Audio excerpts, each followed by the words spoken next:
I'm Mishael Porembski with 180 Your Life, and I'm so excited to come to you from Atlanta, Georgia.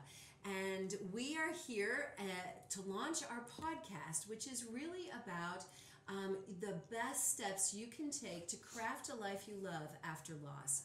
Today, I have with me Suzie Fowler, who became a widow 11 months ago. Yes. Suzie, when I met you, I knew that you absolutely had to be our first interviewee because your perspective and your joy is so infectious. Thank you. And I just wanted to hear more about your story and share your story with those who are watching and those who are listening. So talk to me. You're 11 months out. Yes. Talk to me about your journey. Okay. My husband and I were married 9 years when he passed away, and we had been married a year when he became sick. It was complications from Addison's disease, and it was a steady deterioration for him. And he was widowed when I met him, so he was able to prepare me for his death, which was unbelievable. I was so blessed. You know, he made all of his own arrangements. He did his memorial service. One day I came home and the hospice, one of the hospice people were there, and they were calling all of the mortuaries and crematoriums in Northwest South Carolina to find out how much it would cost for my husband to be cremated. Wow. And he did it all. I didn't have to do anything. And it took what was a difficult situation anyway, because, I don't think it matters if you know they're going to die or you don't know they're going to die. It's still grief, and it's still really hard.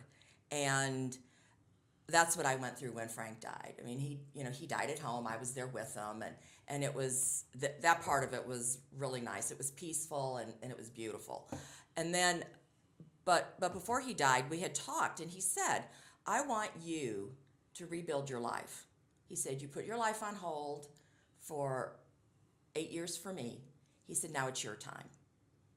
And I was, what a man. Yeah. Oh, he was magic. He was magic. It was just so special. And and the dynamics of our marriage changed because he was so sick, and I became his caregiver. I was with him 24/7. In those 8 years he was sick, we were apart 1 week, and that was it. That's amazing. Yeah, and I was with him the rest of the time, and I chose to do that. I wanted to be there. It was his journey, but I wanted to do it with him. So how did you maintain a positive perspective? I mean, I'm sure that there were some times it was incredibly difficult. It was. But you have this joy that comes out of you, this humor that we've just been laughing so much in the studio getting ready. And can you give me maybe your top 3 lessons that you learned during that time that you were giving care to make sure that you took care of yourself as well? That's a good question. And I wasn't always real successful at taking care of myself, because my top priority at that time was him. But both of us have a very strong faith. And every day we would read the Bible. We pray together all the time. And I know his main frustration was, as he was getting sicker, he felt like God wasn't answering his prayers because he wasn't getting better. And I told him, I said, "Frank," I said, "God's been answering your prayers for all these years." Because he was diagnosed with Addison's when he was 18, and he died when he was 61. Wow. Yeah, and the thing that kept him alive, which was the steroids and all of that, were the things that wound up killing him. So it was important to me that we always had an open dialogue. I mean, we had to do that for ourselves, And in our production studio, Hello. something just fell down. One of the backdrops there. We're just going to continue. Keep Okay, going on. we'll just act like nothing happened. There's our bathroom door. Ignore the bathroom door in the background. Just keep on going, Yes, Suzie. I will. But, so that was really important to us. Mm-hmm. And we talked about me rebuilding my life. And that gave me a focus for the future. But I made it a point at that time to stay in the present. That's good. That was very important. I mean, I couldn't start thinking about what I was going to be doing in 6 months or 9 months or 12 months because it became overwhelming for me. I had to concentrate on him, and I needed to make sure that his journey was as comfortable as it could be. So, one of the stories that you talked to me about was when you decided to move. Yes. So tell me how long you'd been in the house, Okay. and what you had been preparing. Generally people say, or the advice is, don't make any major decisions in the first 12 months. Right. But you have moved within Yes. the first 12 months. Yeah, I don't necessarily agree with that because for me, when Frank was alive, we had a home.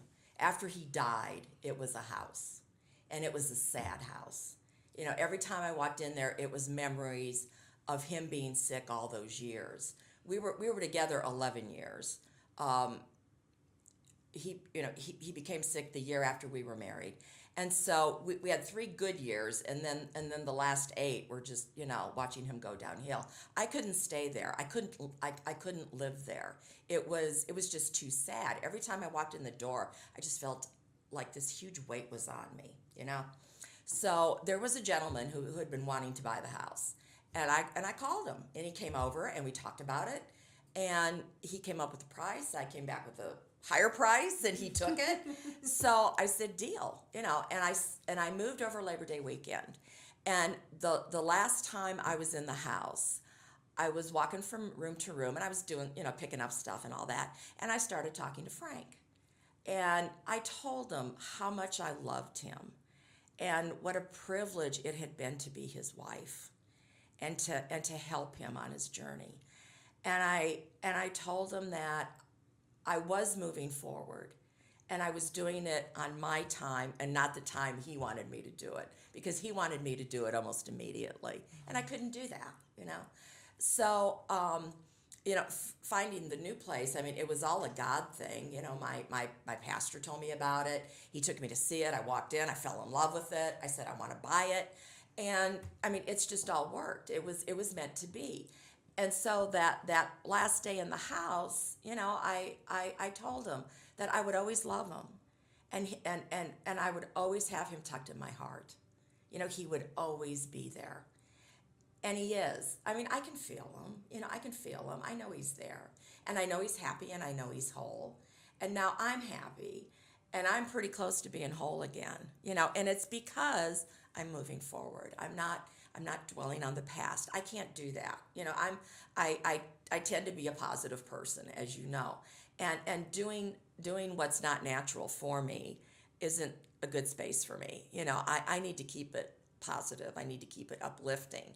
He told me, I don't want you to sit around and be the grieving widow. He said, I don't want you sitting in this house crying.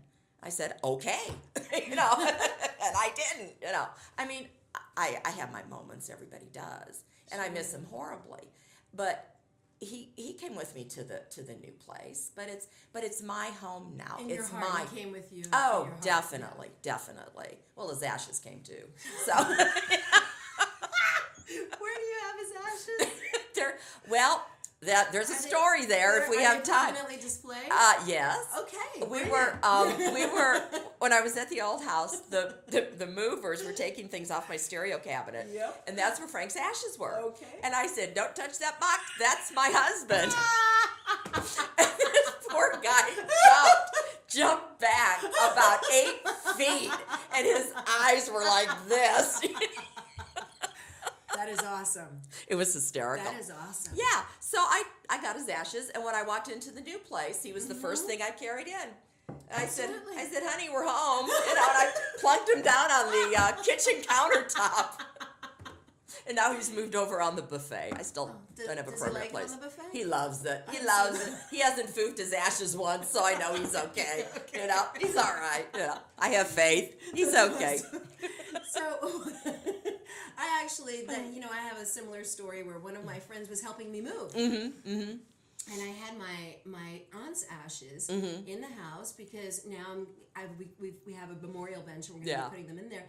And I had them tucked away in a black, one of those boxes that holds the ashes on the shelf.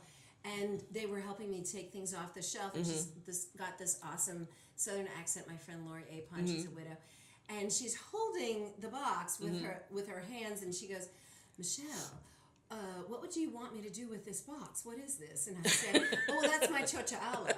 And she goes, what's a chocha ala? And I go, well, chocha is Polish for aunt. That's my father's sister. She goes, oh my word, Michelle. People don't quite know what to think of widows that are happy, you know? But, I mean, my life is so good right now. I mean, it really is. Is it perfect? No. Do I want to spend the rest of my life by myself? No, I don't. You know, I'm really good being in a marriage and in a relationship and being part of, and I want that again. You know, but right now this is Susie's time. So what are you doing with Susie's time? What are you doing in the interim as you're exploring your as next I'm waiting? chapter? Yes. Well, I make jewelry. I love making jewelry. Really? Yes. And I had a shop when my husband was still alive, and I closed it when he got really, really sick because I went, needed to be with him. So I'm starting to rekindle that love that I have for creating new pieces, and so I'm starting to do that again. And as soon as I get my 20 boxes out of my craft room, I'll be able to start using it. So you have a craft room Yes, now. I do, full of beads and all kinds of good stuff. Is it all set up? Not yet. Because you just moved. Yes. I've only been in there a week. So, That's amazing. yes, I left boxes and boxes and boxes, which is okay. So you purged, you kept what you really wanted. Yes. Does it feel like home already? yes, it does. I mean, as soon as I walked in the door, even before I decided to get the place, it felt like home, and that's why I wanted it. It's just this nice, cozy little ranch. I mean, it's 3 bedrooms, just cozy. And it's got woods in the back, and there's a hill that goes down to a creek, and I have a deck that overlooks it. I go out there in the morning and drink coffee, and it's peaceful and quiet, and I have my God time, and I have my Frank time, and it's just, it's wonderful, and everything, my life is full, and my heart is full, and I have such a appreciation of, I mean, even now, when I met Frank, I was kind of a selfish woman, I really was. I was bad. And designer labels, all that kind of stuff, and, and he turned me into a selfless woman. And instead of just going through life, he taught me how to live life and enjoy my life. And what would you say those lessons were? Oh, my gosh. He taught me how to appreciate the little things. We used to take trips to the mountains, and we used to take trips to the beach, and he showed me all of his secret places with his waterfalls and all of that, and it was beautiful. And I mean, we used to go to the mountains, and we'd find a place to sit, and we'd talk for hours and just enjoy everything that God puts around us. So it's important to get outside. Oh yeah. And go on an adventure. Definitely. And my sister-in-law and myself and my niece, in June, it was Father's Day weekend, and we went up to the mountains to spread Frank's ashes. That's what he wanted me to do. Wait, but you also have them on the kitchen counter. I still have them on the kitchen counter, yes. Oh, so you spread some of them. No Yes. problem. No. So I totally get that. So I took him up there, and we couldn't find the road that led to the cabin where we had gotten married 9 years earlier. So we took him out by this dam, and there was 3 sycamore trees sitting there. And Frank was a singer, and he played guitar. He had the most beautiful voice. And his sister said, I can see Frankie sitting under that tree singing and playing his guitar. And I said, this is where we'll spread him. So this is awful, but it's funny now. It really is. Here we go. So another story. We took him up to this tree, and the wind had been blowing. I thought, well, this would be great. I could let him go, and he'll blow, over the valley, and things will be great. So I opened the container, and I went to throw some of the ashes, and the wind stopped blowing. So his ashes went hit the ground. It wasn't really the majestic thing that you had envisioned. No, it was not. And I sat there, and I thought, thanks, Frank. That's something he would do. I was like, thanks, Frank. But after all that happened, we had butterflies all around us and cardinals, and I mean, it was really nice. It was really nice. It was very special. It was very special, and that for me was a big moving forward. because I had done the last thing he had requested before he died. And that meant a lot. I told him I would keep his what he wanted to do, I would keep that alive. And I've honored those requests, and I feel good about that, because it was his death. I didn't die, Frank did. And I'm still alive, and things are growing within me, and that is so special. And I'm grateful that I'm well enough that I recognize it. Right now I am surrounded by such a positive group of people. I have the support of my family. Ron is a very, very special Pastor friend. Ron. Yeah, he's great. He's helped me more than anybody knows. I consider you a friend. Of course, absolutely. Yeah, but my friends in South Carolina, they have just been fabulous. My family has been wonderful. I've been surrounded by a lot of love, and people have supported my decisions. Even if they didn't, I would have still done it. Yeah, of course you would. The way I have, right. Because it's what I needed to do for me, And I'm finally taking the time to make some of it about me. So, I hadn't done that. For someone who is new to the grief journey, what would be a few ideas, maybe 3 ideas that you could tell them to help set them in the right course to craft a life they love? First of all, be gentle to yourself. Give yourself time to feel. Don't try to stifle it. Don't be afraid of the grief. Don't be afraid of the grief. Don't be afraid to cry. Right. When it will not eat you whole. Exactly. It does hurt. Exactly. Oh, it does. Incredibly. When I cry, I'm not a pretty sight. It's the Neither am I. snotty nose, mascara running, all that kind of stuff.